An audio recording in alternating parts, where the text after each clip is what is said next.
Reporters from the Toronto Star newspaper claim to have seen video of conservative Toronto Mayor Rob Ford smoking a drug that appears to be crack cocaine. According to the Star, the video appears to show Ford in a room sitting in a chair, wearing a white shirt with the top buttons open, inhaling from what appears to be a glass crack pipe. Quote, I'm fucking right wing, Ford appears to mutter at one point. Quote, everyone expects me to be right wing, I'm just supposed to be this great. And his voice trails off. At another point, he's heard calling someone a fag. Later in the 90-second video, he is also asked about the football team, and he appears to say, though he is mumbling, they're just fucking minorities. Oh, this guy, if you wanted to write a how-to manual on how to destroy a political career, this guy's it right here. So, do we know all these things? For sure. Honestly, I'd go as far as to say no. I've read 3 or 4 different articles about this, multiple different places are reporting on it, but they all seem to, it's shaky because none of them are saying like definitively, and I haven't seen the video yet, I haven't seen the video online, but reporters have supposedly seen the video. I'm not 100% sold on it. I'm leaning towards it's probably true, or at least parts of it are true. But I'm going to shock the world. Are you ready? I don't care. No, and when I say I don't care, I mean like, for example, if there was a video of Bernie Sanders that came out where he was smoking crack, I'd still vote for him. Now, I know a lot of you might think that's outrageous. How could you possibly say that? That's absurd, right? Let me explain to you why that is. I wouldn't vote for this guy anyway, number one, because he said he's super racist, calling people fucking, they're just fucking minorities, calling someone a fag, for all these other reasons, and he's also a right-winger, which I usually am inclined to not agree with anyway, right?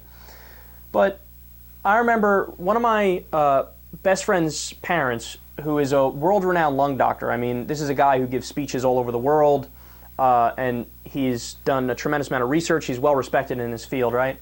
He told us a story about how he was giving a speech. I forget whether it was in Germany or France or Denmark or somewhere, right? And after he gave his lecture, people, some of the other doctors, who were also career doctors, approached him and asked him if he wanted to come to dinner and hang out and everything with them afterwards. So he went to dinner with them, and then they said, invited him back to one of their houses. They were all going to go and do heroin. Now, he's Americanized, so he was like, what the fuck? What? Like, it's the most outrageous thing to him, right? But to them, it's just, that's the society they lived in, the culture they lived in. They have great careers, they make a good amount of money, they drive nice cars, they're all married, and they seem completely well adjusted. But instead of on the weekend knocking back a couple Jack Daniels, it was just their drug of choice to do heroin. During the week they don't do it, they go about doing their job, whatever, it's just how they get their kicks. Now when you hear that story, you really have it click and you go, oh, that's right. Whatever substance you take is just simply a matter of your culture and your preference. There's no moral lens to it. Just like Native Americans took peyote, just like other areas of the world are prone to other drugs. Here in the US, we like to pop pills and drink alcohol and smoke weed.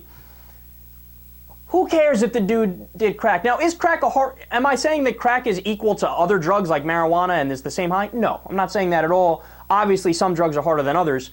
But even with that being said, who cares, right? As long as it's not a problem, and you would be able to tell if it's a problem.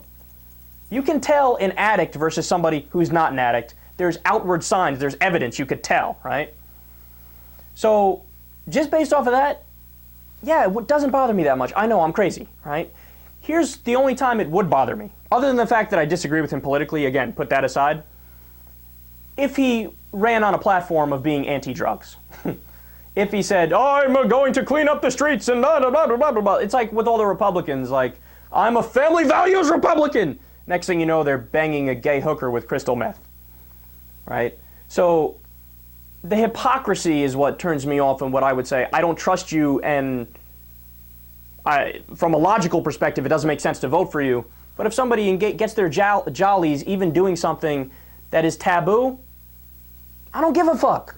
If you're good on policy, I will still vote for you.